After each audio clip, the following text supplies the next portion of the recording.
അസ്സലാമു അലൈക്കും. ഇന്ന് റമദാൻ 17. ഇസ്ലാമിക ചരിത്രത്തിലെ വളരെ നിർണായകമായ ഒരു യുദ്ധം നടന്ന ദിവസമാണ് ഇന്ന്. ബാറ്റിൽ ഓഫ് ബദർ യുദ്ധം. ഇസ്ലാമിലെ ആദ്യത്തെ യുദ്ധം കൂടിയാണ് ബദർ യുദ്ധം. ബദർ എന്നത് മക്കയ്ക്കും മദീനയ്ക്കും ഇടയിലുള്ള പ്രശസ്തമായൊരു സ്ഥലമാണ്. പ്രധാന കച്ചവട മേളകൾക്കും ഒരു വിശ്രമ കേന്ദ്രവുമായി മാറിയ ഇടമാണ് ബദർ. ഇവിടെ ഒരു കിണറുണ്ടായിരുന്നതിനാൽ ഒരു സത്രം പോലെയായിരുന്നു ബദർ. ഇവിടെ വെച്ച് നടന്ന യുദ്ധമായതുകൊണ്ടാണ് യുദ്ധത്തിന് ബദർ യുദ്ധം എന്ന് പേര് വന്നത്. ഹിജ്റ 2-ാം വർഷം റമദാൻ 17-നാണ് ബദർ യുദ്ധം നടന്നത്. മുഹമ്മദ് നബി സല്ലല്ലാഹു അലൈഹി വസല്ലമയും അബൂജഹലിൻ്റെയും നേതൃത്വത്തിൽ നടന്ന യുദ്ധമാണ് ബദറിൽ കുബ്ര അല്ലെങ്കിൽ ബദർ യുദ്ധം.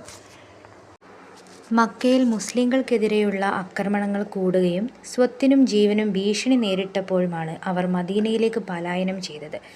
ശത്രുക്കൾ മുഹമ്മദ് നബി സല്ലല്ലാഹു അലൈഹി വസല്ലമയെ രഹസ്യമായി വധിക്കാൻ പദ്ധതിയിട്ട അതേ ദിവസമായിരുന്നു അവരുടെ ഹിജ്റയും. അതുപോലെ തന്നെ മദീനയിലെ ഇസ്ലാമിക വളർച്ച മക്ക മുശ്രിക്കുകളെ അസ്വസ്ഥരാക്കി. അതുകൊണ്ട് തന്നെ മദീനയെ ആക്രമിച്ച് മുസ്ലിങ്ങളെ കീഴ്പ്പെടുത്താൻ ശത്രുക്കൾ നോക്കിയിരിക്കുകയായിരുന്നു. മക്കയിൽ മുസ്ലിങ്ങൾ ഉപേക്ഷിച്ചു പോയ സ്വത്തുക്കൾ ഉപയോഗിച്ച് കച്ചവടം നടത്തുകയും സ്വത്തുക്കളെല്ലാം അന്യാധീനപ്പെടുകയും ചെയ്തു. ഈ അവസരത്തിലാണ് ഖുർആൻ സൂക്തമിറങ്ങുന്നത്. മുസ്ലിങ്ങൾക്ക് പ്രതിരോധാക്രമണത്തിന് അനുമതി നൽകിക്കൊണ്ടുള്ളതായിരുന്നു അത്. أذن للذين يقاتلون بأنهم ظلموا وإن الله على نصرهم لقدير.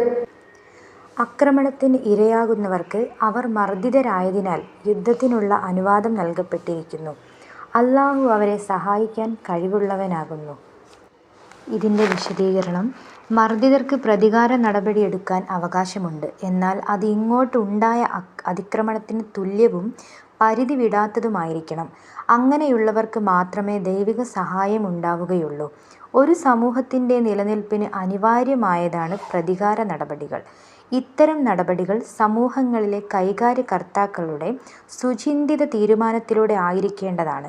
വ്യക്തികൾ സ്വേച്ഛപ്രകാരം ആയുധമെടുക്കുന്നതിന് ഇസ്ലാം അനുമതി നൽകുന്നില്ല. എന്നാൽ ബദർ യുദ്ധത്തിന് മുൻപ് 8 ചെറു സംഘട്ടനങ്ങൾ മാത്രമാണ് നടന്നിട്ടുള്ളത്.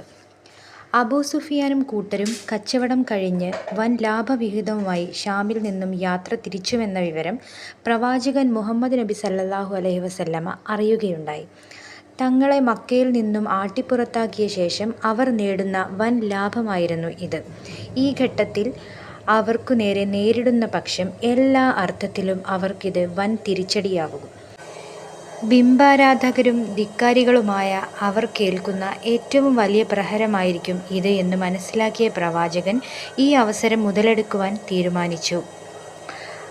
വലിയൊരു യുദ്ധം മുന്നിൽ കണ്ടിരുന്നില്ലെങ്കിലും തങ്ങളുടെ വൻ സ്വത്തുക്കൾ കൊള്ളയടിച്ച അവർക്കൊരു വൻ നഷ്ടം വരുത്തിവെക്കുക എന്നതായിരുന്നു മുസ്ലിങ്ങളുടെ ഉദ്ദേശം.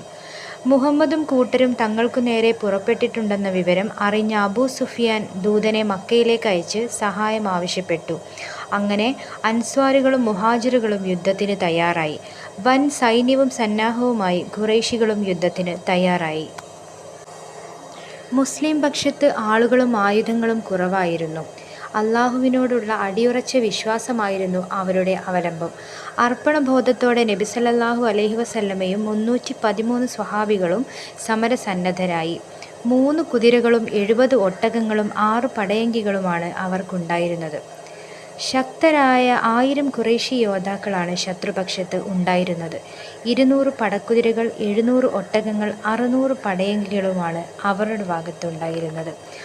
മുസ്ലിങ്ങളെക്കാൾ 3 മടങ്ങ് കൂടുതൽ അംഗബലം.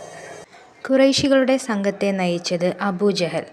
മുസ്ലിം പക്ഷത്തു നിന്ന് മുഹാജിറുകളിൽ അലി റളിയല്ലാഹു അൻഹു, അൻസ്വാരികളിൽ സഅദ് ബിൻ മുആദ് റളിയല്ലാഹു അൻഹു. മിസ്അബ് ബിൻ ഉമർ മുഖ്യ സൈന്യാധിപരായി ബദറിലെത്തി. പ്രവാചകൻ തൻ്റെ 2 കൈകളും മേൽപോട്ടുയർത്തി സഹായത്തിനായി അള്ളാഹുവിനോട് അകമഴിഞ്ഞ് പ്രാർത്ഥിച്ചു. മുസ്ലിങ്ങൾക്കും ഖുറൈശികൾക്കുമിടയിൽ ഘോരയുദ്ധം ആരംഭിച്ചു. എല്ലാം അള്ളാഹുവിൽ വരമേൽപ്പിച്ച് മുസ്ലിം സൈന്യം മുന്നോട്ട് നീങ്ങി. എന്നാൽ 1000 മാലാഖമാർ അണിനിരന്ന സൈന്യത്തെ കണ്ട് ശത്രുക്കൾ പേടിച്ചോടി. ശത്രുപക്ഷത്തു നിന്നും 70 പേർ കൊല്ലപ്പെട്ടു. അത്രയും പേർ തടവുകാരാക്കപ്പെടുകയും ചെയ്തു. 14 സ്വഹാബികൾ ഷഹീദായി. ബദറിൽ പങ്കെടുത്ത സ്വഹാബികളിൽ ആരും തന്നെ നരകത്തിൽ പ്രവേശിക്കില്ലെന്ന് നബി സല്ലല്ലാഹു അലൈഹി വസല്ലമ പറഞ്ഞിട്ടുണ്ട്. ഉമൈർ ഇബ്നുൽ ഹുവാം എന്ന അൻസാരിയായിരുന്നു അള്ളാഹുവിൻ്റെ മാർഗത്തിൽ വധിക്കപ്പെട്ട ആദ്യ വിശ്വാസി. അസത്യത്തിനുമേൽ സത്യം വിജയിച്ചപ്പോൾ നബി സല്ലല്ലാഹു അലൈഹി വസല്ലമയും കൂട്ടരും അള്ളാഹുവിനോട് നന്ദി പറഞ്ഞു. ഷഹീദായ 14 ബദർ യോദ്ധാക്കളെയും അവിടെ തന്നെ ഖബറടക്കി. അംഗബലം കുറവായിരുന്നുവെങ്കിലും മുസ്ലിങ്ങളുടെ ശക്തി ബദറിലൂടെ മക്ക നിവാസികൾ തിരിച്ചറിഞ്ഞു. ഇസ്ലാമിൻ്റെ വിജയം കണ്ട് മക്കയിലെ പല മുശ്രിക്കുകളും ഇസ്ലാമിലേക്ക് കടന്നുവരികയും ചെയ്തു. യുദ്ധം നയിച്ച അബൂ സുഫിയാനും പിൽക്കാലത്ത് ഇസ്ലാം സ്വീകരിക്കുകയുണ്ടായി. തടവിലാക്കപ്പെട്ട മുശ്രിക്കുകളിൽ ധനികർ മോചനദ്രവ്യം കൊടുത്ത് മോചിതരായി. ദരിദ്രർ ചിലർ മദീനയിലെ 10 പേർക്ക് എഴുത്തും വായനയും പഠിപ്പിച്ചു കൊടുക്കുക എന്ന വ്യവസ്ഥയിലും മോചനം തേടുകയുണ്ടായി. ഇസ്ലാമിക ചരിത്രത്തിൽ നിർണായകമായ ഈ യുദ്ധത്തിൻ്റെ വിജയം അള്ളാഹുവിൻ്റെ ഇടപെടൽ മൂലമാണ്. ഇത് ഖുർആൻ തന്നെ വിശദീകരിക്കുന്നുമുണ്ട്. വലഖദ് നസറകുമുല്ലാഹു ബിബദരിൻ വഅൻതും അദില്ല ഫത്തഖുല്ലാഹ ലഅല്ലകും തഷ്കുറൂൻ.